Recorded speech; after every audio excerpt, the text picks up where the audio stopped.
अस्सलाम वालेकुम एडीपी बच्चे। आज हम लोगों ने पढ़ना है लेवल्स ऑफ बायोलॉजिकल ऑर्गेनाइजेशन। ये कॉन्सेप्ट ऑफ लाइफ का सेकंड और लास्ट पार्ट है जो हम आज पढ़ेंगे, जिसमें हम एक बिल्डअप ऑफ लाइफ जो है वो स्टडी करेंगे। तो लेक्चर को प्रॉपर्ली स्टार्ट करने से पहले मैं चाह रही हूँ कि हम इस फिगर को थोड़ा सा एक नज़र देख लें, ताकि आपको अच्छे से अंदाज़ा हो जाए, आइडिया हो जाए कि हम क्या पढ़ने वाले हैं। फिर बाद में हम इसकी डिटेल भी देखेंगे। तो चलें फिगर को देखते हैं। देखें, सबसे पहले हम लोग इस फिगर में देख रहे हैं, हमारे पास जो डिस्कस किया गया है दैट इज़ एटम। क्या लिख रहा है कि atoms are fundamental units of all substances living और not. This is very important कि चाहे वो लिविंग थिंग्स हैं या नॉन लिविंग थिंग्स हैं, everything is composed of basically from atom. ठीक है, उसके बाद डिस्कस कर रहे हैं कि हम इस इमेज को अगर देखें तो इस इमेज में एक सिंगल एटम को शो किया गया है। नेक्स्ट देखें, नेक्स्ट डिस्कस कर रहे हैं मॉलिक्यूल को। उसके बारे में डिस्कस कर रहे हैं कि atom join other atoms in a molecule, कि एटम्स जब इकट्ठे होते हैं, मिलते हैं बॉन्डिंग करने के बाद, आप में से अक्सर फैमिलियर होंगे आयनिक एंड कोवलेंट बॉन्डिंग, यानी जो एटम्स के जुड़ने का एक मेथड होता है। तो जब वो इकट्ठे होते हैं, जुड़ते हैं, तो वो क्या बनाते हैं, मॉलिक्यूल्स बनाते हैं। और यहाँ एक डायग्राम में देखें जो हमारे पास साथ में मॉडल दिया गया है, उसमें एक मॉलिक्यूल को दिखाया कि किस तरह से तीन एटम्स आपस में कंबाइन हुए हैं। अगर आप नोट करें, दो एटम्स जो हैं वो एक जैसे हैं और एक थर्ड वन जो है वो उनसे डिफरेंट है। This is a water molecule, जिसमें ये ग्रे शेड में आपको हाइड्रोजन दिखाया गया है और रेड में ऑक्सीजन दिखाया गया है। जब ये दो हाइड्रोजन के मॉलिक्यूल्स ऑक्सीजन के मॉलिक्यूल से कंबाइन हो रहे हैं तो ये क्या बना रहे हैं, एक मॉलिक्यूल बना रहे हैं। ठीक है, और ये एक सिंपल सा मॉलिक्यूल है। इससे मज़ीद कॉम्प्लेक्स जो हैं वो डिवेल्प होते हैं जब हम एक लाइफ की बात करते हैं। जैसे आपने नाम सुने होंगे, प्रोटीन, कार्बोहाइड्रेट, लिपिड्स। तो इस तरह से बहुत सारे elements, carbon, hydrogen and oxygen and further जो भी हम आप लोग जानते हैं एलिमेंट्स के बारे में, वो कंबाइन होते हैं डिफरेंट मेथड से, आयनिक और कोवलेंट बॉन्डिंग एक्सेट्रा। तो वो डिफरेंट मॉलिक्यूल्स बनाते हैं। ठीक है, तो वो molecule is the second level of organization. Atoms combine होंगे, क्या बनेंगे, मॉलिक्यूल्स बनेंगे। थर्ड हम डिस्कस करने वाले हैं, जब मॉलिक्यूल्स जो हैं वो कंबाइन होते हैं तो वो क्या बनाते हैं। Cell is the smallest unit of life. सबसे पहले, some like this plant cell live and reproduce as a part of multicellular organisms, other do so on their own. मतलब कहने का ये है कि मॉलिक्यूल जब कंबाइन होते हैं तो वो एक बेसिक यूनिट बनाते हैं लाइफ का, that is called as cell.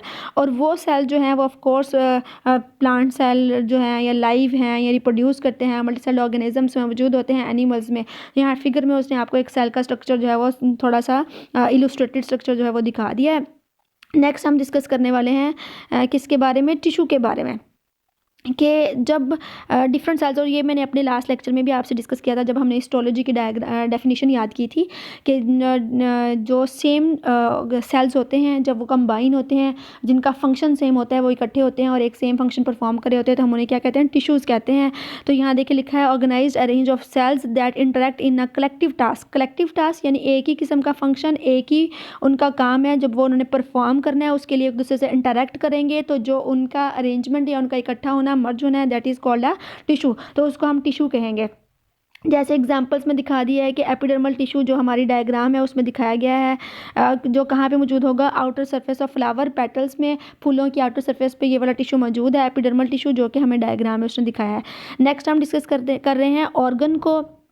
देखिए बेटा, जब टिश्यूज़ आपस में मिलते हैं, ऐसे टिश्यूज़ जिनका फंक्शन रिलेट करता है एक दूसरे के साथ, तो वो क्या बनाते हैं, वो ऑर्गन्स बनाते हैं। Structural unit of interacting tissues. ठीक है, यहाँ देखें, जब एक टिश्यूज़ एक दूसरे से इंटरेक्ट करते हुए एक स्ट्रक्चर बिल्ड कर देते हैं और उनका फंक्शन एक दूसरे से, मैं ये नहीं कह रही सेम है, बट मैं ये कह रही हूँ कि उनका फंक्शन रिलेट करता है। This is a difference between both this definitions, tissues and organs. Note करें, टिश्यूज में मैंने कहा था cells that perform same function, वो सेल्स जो एक ही फंक्शन परफॉर्म कर रहे हैं वो इकट्ठे होंगे तो टिश्यू कहलाएंगा।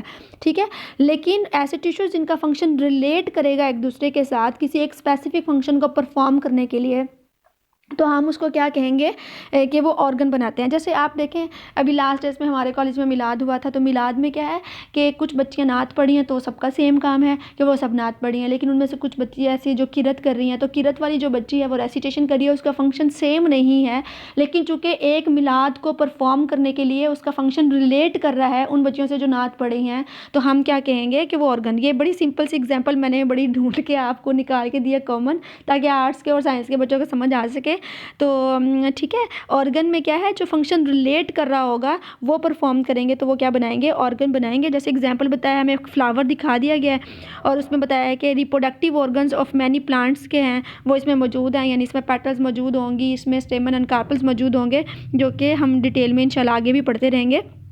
उसके बाद लास्ट में बेटा अभी यहाँ पे हमारे पास इस डायग्राम में वो शो कर रहा है ऑर्गन सिस्टम को, ठीक है। तो नेक्स्ट वन क्या है, सॉरी, ऑर्गन सिस्टम है, हम इसे कुछ यूँ देख लेते हैं। ऑर्गन सिस्टम डिस्कस कर रहे हैं, ठीक है। तो ऑर्गन सिस्टम में हमारे पास है set of interacting organs the shoot system of this property. पहले तो ये डेफिनेशन यहीं तक ख़त्म करते हैं। सेट ऑफ इंटरेक्टिंग ऑर्गन्स यानी एक जैसे ऑर्गन्स जिनका रिलेशन है फंक्शन के ही लिहाज से इकट्ठे, तो वो जब मिलते हैं तो वो क्या बनाते हैं, ऑर्गन सिस्टम बनाते हैं। जैसे कि यहाँ शूट सिस्टम दिखाया गया। वैसे तो प्लांट्स में कोई स्पेशल ऑर्गन सिस्टम होता नहीं, तो हम इसको थोड़ा स्किप करते हैं यहाँ से और नेक्स्ट चलते हैं इसी डायग्राम के लिए नेक्स्ट पे, कि देखें यहाँ पे हमारे साथ क्या डिस्कस किया गया है कि डिफरेंट ऑर्गन्स जब इकट्ठे हो रहे हैं या ऑर्गन सिस्टम्स इकट्ठे हो रहे हैं तो ऑफ कोर्स एक इंडिविजुअल बिल्ड करते हैं, और वो इंडिविजुअल जो है जिसकी फॉर्मेशन होती है वो मल्टी सेल्ड ऑर्गेनिजम्स होता है, क्योंकि हम लोगों ने एक सेल के मिलाने से टिश्यूज़ बनाए, बहुत सारे सेल्स के मिलाने से टिश्यूज़ बनाए, टिश्यूज़ के मिलाने से ऑर्गन्स बनाए, ऑर्गन्स के मिलने से ऑर्गन सिस्टम बने। तो बेटा ट्रिलियन ऑफ सेल्स जो हैं वो कंबाइन हो चुके हैं। तो हम इस ऑर्गेनिज्म को क्या कहेंगे, एक मल्टी सेल्ड ऑर्गेनिज्म कहेंगे। तब बॉडी के तमाम ऑर्गन्स इकट्ठे हो रहे हैं तो एक इंडिविजुअल डेवलप हो रहा है, individual that consist of more than one cell, ठीक है, वो एक इंडिविजुअल बिल्ड होता है। जैसे यहाँ आपको एक किस्म का प्लांट दिखा दिया गया है। उसके बाद नेक्स्ट क्या है, पॉपुलेशन है। जब एक ही स्पीशी के यानी एक ही किस्म के बहुत सारे इंडिविजुअल्स एक जगह इकट्ठे हों तो हम उसे क्या कहते हैं, पॉपुलेशन कहते हैं। थर्ड वन में कम्युनिटी है। जब डिफरेंट पॉपुलेशंस इकट्ठी हो जाएं, डिफरेंट स्पीशीज़ के ऑर्गेनिज्म एक जगह इकट्ठे हो जाएं तो वो क्या बनाते हैं बच्चे, वो एक कम्युनिटी बनाते हैं, ठीक है। यहाँ देखें ये येलो फ्लावर्स वाले जो प्लांट है उसके अलावा हमें लाइट वाइट फ्लावर्स में भी थोड़े से प्लांट दिख रहे हैं और ग्रास भी दिख रही है। तो इसका मतलब है कि ये सिर्फ एक ही टाइप की पॉपुलेशन स्पीशी यहाँ पे इकट्ठी नहीं है, बल्कि डिफरेंट स्पीशीज़ जो है वहाँ पे एक जगह पे एक लोकेशन पे इकट्ठी हो चुकी हैं। तो जब डिफरेंट स्पीशीज़ इकट्ठी होती हैं वो कम्युनिटी बनाती हैं। इसी तरह से आगे देखें, इकोसिस्टम है। कम्युनिटी जब इंटरेक्ट करती हैं अपने फिजिकल इन्वायरमेंट के साथ तो उस वक्त वो क्या बनाती हैं, इकोसिस्टम बनाती हैं, ठीक है। कम्युनिटी के इंटरेक्शन से क्या बनता है, इकोसिस्टम बनता है। देखें यहाँ पे वो बादल दिखा रहा है आपको, बारिश का मौसम दिखा रहा है, इसके अलावा वहाँ पे आपको प्लांट्स और ये सारी लाइफ भी दिख रही है। तो डिफरेंट जब यहाँ पे हमारा इन्वायरमेंटल रिएक्शन इंटरेक्शन दिखा दिया तो इसका मतलब है क्या हो गया, इकोसिस्टम। उसके बाद बायोस्फीयर है। बायोस्फीयर हम कहते हैं बेटा सम ऑफ ऑल द इकोसिस्टम्स, जहाँ पे तमाम इकोसिस्टम इकट्ठे हो जाएं वहाँ पे हम क्या कहते हैं, एक बायोस्फीयर बिल्ड हो गया। बस बायो मीन लिविंग ऑर्गेनिज्म होता है, तो ये याद रखना है। स्फीयर मीन एरिया और लोकेशन, तो वो तमाम एरियाज़ अर्थ पे, वो तमाम की तमाम जगह, जैसे वो वाटर है, चाहे वो क्रस्ट है या एटमॉस्फेयर है, जहाँ पे लिविंग ऑर्गेनिज्म मौजूद होंगे उसको हम बायोस्फीयर में का नाम देंगे। और सबको जब हम सम अप करेंगे तो हमने एक मेजर नाम दे दिया बायोस्फीयर का। तो ये बेटा एक सम अप सा था जो आज हम स्टडी करने वाले हैं, ठीक है। तो उसके बाद अब हम चलते हैं डिटेल पे। अगर आपको यकीनन आइडिया हो चुका होगा कि हमने आज क्या पढ़ना है, तो हम ज़रा इसके डिटेल टॉपिक पे चलते हैं, स्टार्ट से लेते हैं। ओके, ये क्या हम आज पढ़ेंगे, आज हम पढ़ रहे हैं जी levels of biological organization. As I said, study of life at different levels is called as biological organization. और एट डिफरेंट लेवल्स हमने डिस्कस कर लिए, मेरा ख्याल है मज़ीद बात करने की ज़रूरत नहीं होगी, आप समझ चुकी हैं। उसके बाद देखिए हम लोग डिस्कस कर रहे हैं living thing is compose of highly structured living substance called the protoplasm. एक एडिशनल इन्फॉर्मेशन है जो आपके लिए ऐड की गई है कि जो भी लिविंग सब्सटेंस सबसे पहले बिल्डअप होगा, जैसे अभी हम बनाने वाले हैं, जब सेल एक बिल्ड हो जाएगा, और cell you know that atom की बात करें बेटा, मैंने कहा था atom is the part of both living and non living. इसका मतलब कि अभी हम लोग ये नहीं कह सकते कि एटम है तो वो लाइफ उसमें बन चुकी, लेकिन एटम्स के मिलने से मोलेक्यूल बने, एंड वाटर भी एक मोलेक्यूल है, लेकिन आपको पता है वो भी नॉन लिविंग में शुमार होता है। इसका मतलब अभी तक लाइफ का आगाज़ नहीं हुआ, लेकिन जब हम लोग मोलेक्यूल्स के मिलने से सेल्स को बना रहे हैं तो फिर वहाँ पे लाइफ जो है वो आगाज़ हो जाता है। तो सेल्स बनते हुए जो स्ट्रक्चर कंपोज हो गया उसको आप क्या कहेंगी, प्रोटोप्लाज्म कहेंगे। तो जहाँ से लाइफ का आगाज़ होता है वो प्रोटोप्लाज्म कहलाता है। ये एडिशनल इन्फॉर्मेशन थी, इसको आप याद रखिएगा। अब स्टार्ट हम लेते हैं बायो एलिमेंट्स से। सबसे पहले बायो एलिमेंट्स, बेटा नाम से पता चल रहा है, bio mean living organisms, and elements मतलब जो एलिमेंट्स लिविंग ऑर्गेनिजम्स की बॉडी में पाए जाएंगे या उसकी बॉडी के फंक्शंस को परफॉर्म करने में हेल्पफुल हैं, वो क्या कहलाएंगे, बायो एलिमेंट्स हैं। तो अभी तक हम लोग नेचुरली कितने एलिमेंट्स को जानते हैं, आप एमसीक्यूज़ के लिए याद रखें 92 एलिमेंट्स हैं जिनको नेचुरली हम लोग आइडेंटिफाई कर पाए हैं, जिन्हें हम लोग डिस्कवर कर पाए हैं और जिनको हम स्टडी कर पाए हैं। उनमें से सिर्फ 16 एलिमेंट्स हैं जो कॉमनली एक लिविंग ऑर्गेनिज्म की बॉडी के मेडअप में जो है वो इस्तेमाल होते हैं। तो याद रखिएगा कितने एलिमेंट्स हैं, ओनली 16। अब इन 16 एलिमेंट्स में भी जो 6% ओनली एंड ओनली 6 एलिमेंट्स जो हैं वो 99% ऑफ बायोमास के लिए काउंट होते हैं। ये बहुत इंपॉर्टेंट एमसीक्यूज़ हैं। हमने क्या 3 चीज़ें यहाँ पे पढ़ी, हमने पढ़ी कि 92 एलिमेंट्स हैं जिन्हें हम लोग अभी तक डिस्कवर कर पाए और स्टडी कर पाए। उसके बाद हमने ये पढ़ा कि इनमें से 16 एलिमेंट्स हैं जो कॉमनली एक लिविंग ऑर्गेनिज्म की बॉडी में पाए जाते हैं, और उन 16 में से भी 6 एलिमेंट्स जो हैं जो 99% अकाउंट करते हैं बॉडी मास को, ठीक है, 99% अकाउंट करते हैं। यहाँ हमारे पास एक फिगर है जिसमें से हम स्टडी करेंगे कि वो जो 6 एलिमेंट्स हैं जो अकाउंट कर रहे हैं 99% ऑफ बॉडी मास, वो कौन कौन से हैं और उनका कितना परसेंटेज है एक बॉडी की फॉर्मेशन में। तो फर्स्टली बेटा देखें यहाँ पे कौन सा है, ऑक्सीजन है, ठीक है। तो ऑक्सीजन कितने परसेंट जो है अकाउंट करती है बॉडी के लिए, इट इज़ ऑफ 65%। कितना है जी, सॉरी, हाँ, it is of 65% oxygen account करती है एक लिविंग ऑर्गेनिज्म की बॉडी के मेडअप में, वो डिफरेंट कंपोनेंट्स के थ्रू, जैसे मैंने कहा था प्रोटीन, कार्बोहाइड्रेट्स वगैरह सबके थ्रू, और उसके अलावा water and you know that. उसके बाद कार्बन है 18%, hydrogen 10%, nitrogen 3%, calcium 2% and phosphorus 1%। और जब आप इन सब का सम करेंगे इट इज़ अबाउट 99%। इनको बेटा बहुत अच्छे से याद रखना है, परसेंटेजेस को विद नेम बायो एलिमेंट्स की। उसके बाद रह जाते हैं हमारे कौन से एलिमेंट्स, 10 एलिमेंट्स रह जाते हैं जो कि अकाउंट होंगे ओनली एंड ओनली 1% के लिए। कितने परसेंट के लिए अकाउंट होंगे, ओनली एंड ओनली 1% के लिए, क्योंकि 99% तो हो गया, तो बाकी 100% करने के लिए बेटा कितना रह गया हमारा, 1% रह गया। अब वो कौन से हैं वो आपने अच्छे से याद कर लेने हैं। वो कौन से हैं, वो पोटेशियम है 0.35%, सल्फर 0.25%, क्लोरीन 0.15%, सोडियम भी 0.15%। ये सब के आपको परसेंटेज को एज इट इज़ याद रखना ज़रूरी नहीं है, हाँ इनके नाम ज़रूर याद रखें, लेकिन जो हमारे मेजर 6 एलिमेंट्स हैं उनको विद नेम एंड परसेंटेज आप याद रखें। मैग्नीशियम एंड आयरन, और ट्रेस एलिमेंट्स में copper, manganese, zinc and iodine. ठीक हो गया, तो ये 10 एलिमेंट्स दीज, और 6 हमने ऊपर पढ़े। ये सारे के सारे 16 बायो एलिमेंट्स बनते हैं जो कि लिविंग ऑर्गेनिज्म की बॉडी को बिल्डअप करते हैं। अब हम आ जाते हैं हमारे लेवल्स पे कि वो एलिमेंट्स जिनको अभी हम पढ़ के हैं 16 एलिमेंट्स, वो किस तरह से उनके एटम्स जो हैं वो हमने पढ़ा के ऑर्गेनाइज होंगे, अरेंज होंगे और फंक्शंस को परफॉर्म करेंगे। तो सबसे पहले हम लोग जो लेवल पढ़ने वाले हैं उसमें हम पढ़ेंगे एटॉमिक एंड सब एटॉमिक लेवल। बेटा सब का मतलब होता है स्मॉल, एटॉमिक मीन एटम, और सब एटॉमिक एटम से भी छोटा, एटम से भी कम जो लेवल है उसको हम यहाँ डिस्कस कर रहे हैं। ऑल लिविंग, ये हम पढ़ चुके हैं, अभी डिस्कस कर चुके हैं। All living and non living matter is formed of simple unit called atoms and सब एटॉमिक पार्टिकल्स। जैसे कि हम लोग सब एटॉमिक पार्टिकल्स में किसको डिस्कस कर रहे हैं, आप लोगों में से बहुत सारे बच्चे फैमिलियर होंगे कि एक एटम को बनाने वाले जो यूनिट हैं या जिन पार्टिकल्स को हम जानते हैं जो एक एटम बनाते हैं, उनमें से अभी तक 3 ही डिस्कवर हो चुके हैं और उन्हीं की हम स्टडी करते हैं। Number 1 proton, number 2 electron and number 3 neutron. ठीक है, तो ये proton, electron, neutron are the subatomic particles, ये आपस में इकट्ठे होंगे, ये एक जो है फिगर प्रपोज करेंगे और वो फिगर जो है वो क्या कहलाएगा, एक एटम कहलाएगा। उसके बाद सेकंड जो है वो हमारा मोलेक्युलर लेवल है जिसके बारे में हमने पढ़ा अभी, वो क्या है कि द एटम्स ऑफ सेम और different elements combined with each other through ionic और कोवलेंट बॉन्डिंग। ठीक है,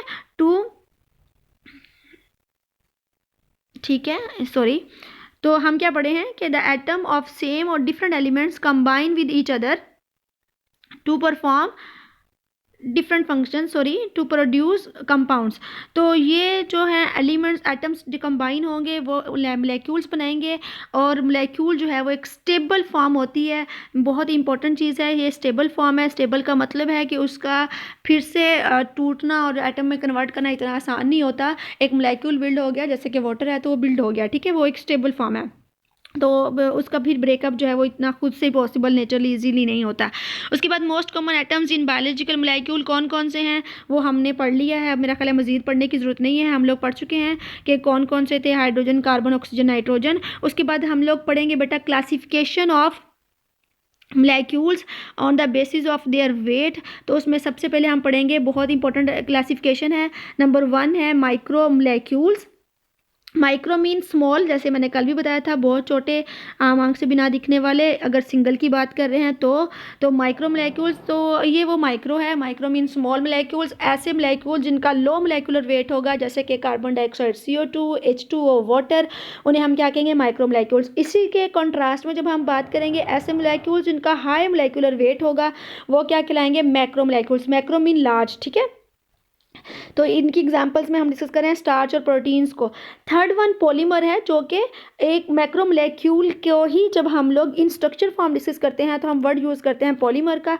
तो पॉलीमर क्या है, हाई मोलेकुलर वेट कंपाउंड है, जैसे मैंने अभी कहा मैक्रोमोलेक्यूल ही है, जो made up of repeating units, ठीक है। वो किससे मेड अप होते हैं, रिपीटिंग यूनिट से रिपेयर्ड होते हैं। जैसे मैंने कल एक एग्जाम्पल दी थी कि एक दीवार जो है वो ईंटों के मिलने से बनती है, सपोज टू बी ईंट एक यूनिट है, और अगर एक ही ऐसी बहुत सारी ईंटों को रिपीट करते जाएं, बार बार लगाते जाएं, तो एक पूरी दीवार बन जाती है। बिल्कुल ऐसे ही यहाँ पे हम डिस्कस करें कि रिपीटिंग यूनिट्स होते हैं, वो बार बार लगते हैं और क्या बना देते हैं, एक पॉलीमर बना देते हैं, ठीक है। तो क्या बनेगा, एक पॉलीमर बनेगा। और ऑफ कोर्स जब एक दीवार है, एक ईंट है, तो उसका इतना वेट नहीं होगा, लेकिन एक पूरी दीवार की ईंटों का आप देखें तो कितना ज़्यादा वेट बढ़ जाएगा। तो इनका मोलेकुलर वेट क्या है, वो हाई होता है, ठीक है। तो अब उन रिपीटिंग यूनिट्स को हम क्या कहेंगे, उन्हें हम मोनोमर्स कहेंगे। जैसे मैंने ईंट को क्या कहा, मोनोमर, और बहुत सारी ईंटें लगाई, बहुत सारे मोनोमर्स रिपीट किए, तो एक क्या बन गया हमारे पास, एक पॉलीमर, यानी एक दीवार बन गई। तो फॉर्मेशन ऑफ, ठीक हो गया, ये हमारे मोलेक्यूल्स का टॉपिक कंप्लीट हो गया, जहाँ हमने डिस्कस किया कि मोलेक्यूल्स होते क्या हैं। वो एटम्स के मिलने से बनते हैं, जो कि एटम्स कैसे मिलते हैं, वो बॉन्डिंग से बनते हैं, वो आयनिक और कोवलेंट बॉन्डिंग वगैरह से मिलते हैं और फिर बनते हैं। फिर मोलेक्यूल्स की क्लासिफिकेशन की on the basis of their weight, उनकी हमने क्लासिफिकेशन में पढ़ा, वो माइक्रो हो सकते हैं, वो मैक्रो मोलेक्यूल्स हो सकते हैं, एंड वो पॉलीमर हो सकते हैं। उसके बाद नेक्स्ट हम डिस्कस करने वाले हैं क्लासिफिकेशन मोलेक्यूल्स की on the basis of there origin, वो किस तरह से, किस ओरिजिन को रखते हुए डेवलप हो रहे हैं मोलेक्यूल्स, उस बेसिस पे हम करेंगे। तो ओरिजिन की बेसिस पे भी हमने अपने लास्ट टॉपिक में डिस्कस किया था। अब अगर आपने लास्ट टॉपिक प्रिपेयर बेटा कर लिया, जो कि आपको अब तक कर लेना चाहिए, तो आप इसको, आपसे इससे काफ़ी ज़्यादा फैमिलियर हो चुकी हैं। Organic molecules and inorganic molecules, अगर आपको याद हो तो ऑर्गेनिक मोलेक्यूल कौन से होंगे, ऐसे मोलेक्यूल जो रखेंगे कार्बन एंड हाइड्रोजन दोनों को। तो ऐसे मोलेक्यूल जिनमें कार्बन और हाइड्रोजन दोनों ही मौजूद होंगी, वो ऑर्गेनिक मोलेक्यूल्स कहलाएंगे। उसकी एग्जाम्पल ग्लूकोज है, अगर किसी को ग्लूकोज का फार्मूला याद हो, that is C6H12 and O6, यानी कार्बन के भी 6 एटम है और हाइड्रोजन के 12 एटम है, यानी कार्बन और हाइड्रोजन दोनों इकट्ठे इस एक मोलेक्यूल में मौजूद हैं। That's why it is called as organic molecule. इसकी अदर एग्जांपल्स यहाँ पर डिस्कस की गई हैं आपके साथ, जैसे कि फैटी एसिड्स हैं, अमाइनो एसिड, ग्लाइसिरोल, न्यूक्लियोटाइड्स हैं, ATP, ADP। अभी आर्ट्स के बच्चे इतना फैमिलियर नहीं होंगे बेटा इन नामों से, लेकिन थोड़ा नाम याद कर लें आप एग्जांपल्स के तौर पर। इंशाल्लाह इसकी डिटेल जैसे जैसे हम बायोलॉजी को पढ़ते जाएंगे आप फैमिलियर होते जाएंगे कि what are amino acids and fatty acids etcetera etcetera. उसके बाद इनऑर्गेनिक मोलेक्यूल्स हैं, ऑफ कोर्स इसी डेफिनेशन को उलट कर दें आप, ऑपोजिट ले लें इसका। जब हमने कहा कि ऐसे मोलेक्यूल जिसमें कार्बन और हाइड्रोजन इकट्ठे हैं तो वो ऑर्गेनिक है। अगर हम कहें ऐसे मोलेक्यूल जो don't include carbon and hydrogen together, carbon और हाइड्रोजन उनमें मौजूद तो बेटा हो सकती है लेकिन इकट्ठी नहीं होगी, जिनमें अलग अलग होगी, वो क्या कहलाएंगे, इनऑर्गेनिक। या इसके इन दोनों के अलावा बाकी जितने भी अभी हम ऊपर पढ़ के 92 एलिमेंट्स जो हैं जिनसे हमें फैमिलियर हैं, तो इन दोनों के अलावा 90 एलिमेंट्स मजीद बचते हैं। तो वो 90 एलिमेंट्स के मिलने से, कंबाइन होने से जो भी मोलेक्यूल्स बन रहे हैं वो सब इनऑर्गेनिक में आएंगे। इसके अलावा कार्बन और हाइड्रोजन के मिलने से, कार्बन और हाइड्रोजन के दूसरे कंपाउंड से मिलने, दूसरे एलिमेंट से मिलने से भी जो मोलेक्यूल बिल्डअप होंगे वो भी इनऑर्गेनिक होंगे। लेकिन शर्त सिर्फ एक है, वो क्या है कि कार्बन और हाइड्रोजन इकट्ठे किसी एक एलिमेंट, एक कंपाउंड में मौजूद ना हो, ठीक है। तो वो क्या कहलाएगा, इनऑर्गेनिक। जैसे यहाँ देखिए एग्जांपल्स हैं, CO2 कार्बन डाइऑक्साइड, इसमें कार्बन तो है लेकिन साथ में हाइड्रोजन नहीं है, that's why it is an inorganic molecule. इस तरह से वाटर है H2O, जिसमें हाइड्रोजन तो है लेकिन कार्बन साथ में नहीं है, that's why it is an inorganic molecule. NaCl, दोनों ही नाइट्रियम एंड क्लोरीन जो है अदर 90 एलिमेंट में से हैं, जो कि कार्बन और हाइड्रोजन के अलावा हैं। तो इन दोनों के मिलने से जो कंपाउंड बना वो भी क्या है, इनऑर्गेनिक मोलेक्यूल। तो मेरा ख्याल है आप बहुत अच्छे से समझ गई होंगी। उसके बाद नेक्स्ट हम डिस्कस करने वाले हैं ऑर्गेनेल्स एंड सेल, यानी अब मोलेक्यूल्स के मिलने से क्या बनेंगे, ऑर्गेनेल्स मिलेंगे, ऑर्गेनेल्स बनेंगे, ऑर्गेनेल्स के मिलने से क्या बनेगा, सेल बनेगा। तो हम वो स्टडी करने वाले हैं। अब ऑर्गेनेल्स के बारे में हम जब डिस्कस कर रहे हैं तो क्या है, structure within a cell. एक ये आप इसको सब सेलुलर भी बोल सकती हैं। सब सेलुलर मतलब सेल से छोटे जो भी सेल के अंदर मौजूद हैं और सेल के फंक्शन को बना रहे हैं।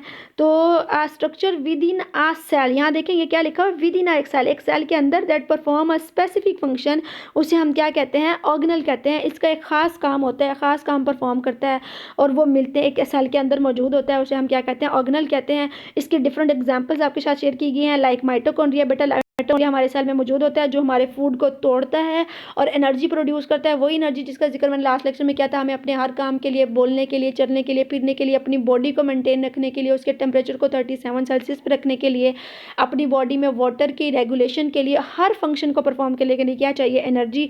एनर्जी के लिए हम फूड खाते हैं, उसी फूड को जो ब्रेक किया जाता है, तोड़ा जाता है, मतलब यू कैन से दैट पहले तो उसको स्मॉल पार्टिकल्स में कन्वर्ट किया जाता है, दैट इज डाइजेशन। लेकिन स्मॉल पार्टिकल्स में कन्वर्ट करने के अलावा मैंने क्या कहा, फूड का ब्रेकअप कहाँ होता है, माइटोकॉन्ड्रिया में होता है, जिसको तोड़ के वहाँ क्या बनाई जाती है, एनर्जी बनाई जाती है, यानी ट्रांसफॉर्मेशन होती है फूड की, किस में, एनर्जी में। तो वो कैसे करते हैं, हम माइटोकॉन्ड्रिया में करते हैं। उसके बाद गोल्जी कॉम्प्लेक्स है, एंडोप्लाज्मिक रेटिकुलम है, ये सारे के सारे डिफरेंट स्ट्रक्चर्स हैं, ऑर्गेनल्स हैं जो कि एक सेल के अंदर मौजूद होते हैं और इन सब का एक ख़ास स्पेसिफिक फंक्शन होता है। अब यहाँ अगर हम एक चीज़ नोट करें, जैसे मैंने कहा इन सब का एक ख़ास फंक्शन है, तो हमें एक चीज़ समझ आती है कि ऑर्गेनल्स जो हैं वो हमें डिवीजन ऑफ लेबर बताते हैं। डिवीजन ऑफ लेबर क्या है, जैसे बेटा अभी मैंने थोड़ी देर पहले कहा कि चले हम अपने कॉलेज में हुए पिछले मिलाद का ही जिक्र करते हैं। तो मिलाद के लिए सबको डिफरेंट काम जो है, फंक्शन जो है वो दे दिए गए। एक कुछ बच्चों से कह दिया गया कि आप कलेक्शन कर लें, पैसे जमा कर लें, अब वो एक उनका काम है। कुछ बच्चों से कहा कि आपने मिलाद में दुरूद शरीफ पढ़ना है, ये आप इसकी तैयारी कर लें। कुछ बच्चों से कहा आप नाते पढ़ेंगे, आप इसकी तैयारी करें। कुछ बच्चों से आपने किरत का कह दिया। कुछ बच्चों को हमने मिलाद के रूम को डेकोरेट करने पे लगा दिया कि बेटा आपने डेकोरेशन करनी है। कुछ बच्चों को हमने सीटिंग के लिए कह दिया, ठीक है। तो हमने क्या किया कि सब बच्चों को अलग अलग काम बांट दिया कि आपने ये करना है, आपने ये करना है। This is called as division of labour. तो बहुत एक बेहतरीन नेचर में हमें जो है वो डिवीजन ऑफ लेबर दिखती है इन अ सेल, जो कि अरेंजमेंट ऑफ ऑर्गेनल्स है, जो हमें बताती है कि यहाँ किस तरह से एक सेल के फंक्शन को परफॉर्म करने के लिए डिफरेंट अल्लाह ताला ने ऑर्गेनल्स रखे हैं। जैसे मैंने कहा माइटोकॉन्ड्रिया का अपना काम है, इस तरह से राइबोसोम्स हैं वो प्रोटीन सिंथेसिस करते हैं, एंडोप्लाज्मिक रेटिकुलम जो है वो ट्रांसपोर्ट का काम करते हैं। तो इस तरह से different organelles different function perform करते हैं, यानी वो क्या शो करते हैं, वो डिवीजन ऑफ लेबर शो करते हैं, ठीक है। उसके बाद हम बात करेंगे सेल की। Cell is the structural and functional unit of life. Very very important definition आपने याद रखनी है, क्योंकि मैंने कहा था कि जब हम यहाँ पे पहुँच जाएंगे तो एक्चुअली लाइफ का आगाज़ होगा। इससे पहले जब हम लोगों ने एटम, मोलेक्यूल, किसी की भी बात की तो वो लिविंग एंड नॉन लिविंग दोनों में पाए जाते हैं। तो अभी तक लाइफ जो है वो एमर्ज नहीं हुई थी। तो लाइफ इमर्जेंट प्रॉपर्टी है ना, क्योंकि वो एटम्स और मोलेक्यूल्स के बाद कहाँ पे आके इमर्ज हो रही है, सेल में आके इमर्ज हो रही है। हम उसे इमर्जिंग प्रॉपर्टी भी कहते हैं। तो यहाँ से लाइफ का स्टार्ट होगा, कहाँ से, सेल का। जब एक स्ट्रक्चर सेल का बिल्ड हो जाएगा और वो फंक्शनिंग अपनी स्टार्ट कर देगा तो हम कहेंगे एक्चुअली यहाँ पे क्या हो गया, लाइफ जो है वो इमर्ज हो गई। The structural and functional unit of life, that's why हम इसे कहते हैं। बहुत इंपॉर्टेंट डेफिनेशन है, अच्छे से याद रखें, एमसीक्यूज के लिए, शॉर्ट क्वेश्चन के लिए यूज़ होगी। उसे क्या कहा जाता है, सेल कहते हैं। अब क्लासिफिकेशन सेल की बेसिस पे हम लोग करेंगे ऑर्गेनिजम्स की। कुछ ऑर्गेनिज्म है बेटा जो सिंगल सेल पर मुश्तमिल होते हैं, सिर्फ एक ही सेल पर उनकी पूरी की पूरी लाइफ रिलेट करती है, पूरी बॉडी रिलेट करती है, वो सिंगल सेल ऑर्गेनिज्म है, जैसे बैक्टीरिया हैं और प्रोटिस्ट हैं, ठीक है। उन्हें हम क्या कहेंगे, यूनिसेलर ऑर्गेनिज्म कहेंगे। फिर उसके बाद मल्टीसेलर ऑर्गेनिज्म, ऑफ कोर्स जैसे मैंने कहा कि अभी हम ऊपर से पढ़ के भी आ रहे हैं, सेल मिले और पीछे हमने एक फिगर में डिस्कस किया था, सेल मिलेंगे, टिश्यूज़ और वो ऑर्गन्स बनेंगे, यानी ट्रिलियंस ऑफ सेल जो हैं वो यूनाइट होते हैं और उनके मिलने से क्या बनता है, एक ऑर्गेनिज्म बिल्ड होता है। तो उस ऑर्गेनिज्म को हम क्या कहते हैं, मल्टी सेलुलर ऑर्गेनिज्म कहते हैं, ठीक है। वो ऑर्गेनिज्म क्या कहलाएगा, मल्टी सेलुलर ऑर्गेनिज्म कहलाएगा, क्योंकि उसमें ट्रिलियंस ऑफ सेल मौजूद हैं। तो उसके बाद बेटा ये थोड़ी सी हमारे पास एडिशनल इन्फॉर्मेशन है जिसकी अभी कुछ खास ज़रूरत नहीं है, हम इसको फिर डिस्कस कर लेंगे। नेक्स्ट हम चलते हैं टिश्यूज़ पे। मेरा ख्याल है लेक्चर खासा लेंथी हो रहा है, हम आज के लिए इतना ही। तो बेटा मुझे लगता है लेक्चर खासा लेंथी हो गया, आज के लिए इतना काफ़ी है। नेक्स्ट इंशाल्लाह इस टॉपिक को कल कंप्लीट करूँगी, लेकिन आपको जो जो मैं बेटा आप दे रही हूँ नोट्स और अपने लेक्चर, उसको साथ साथ तैयार करें। तैयार करने का मतलब ये नहीं कि सिर्फ आप नोट्स लिखते जाएँ और एक साइड पर रखते जाएँ। हमारे पास बहुत कम टाइम है, 22 जैन को आपके एग्ज़ाम्स होंगे, 22 जनवरी को। तो उस वक्त तक आपको इन्हें प्रिपेयर कर लेना है अच्छे से। इनको लर्न करें, इनको लिख के देखें, अपनी गलतियाँ निकालें, दोबारा चेक करें, दोबारा याद करें, इन्हें प्रॉपरली तैयार करें। और फिर उसके बाद जब आप आपके रेडी हो जाए तो आप मुझे इसके टेस्ट भी दें, ठीक है। आप मुझे बता दें कि मैम हमारे ये टॉपिक तैयार हो चुके हैं, आप टेस्ट ले लें, मैं आपसे ऑनलाइन टेस्ट ले लूँगी। ओके, अल्लाह हाफिज़।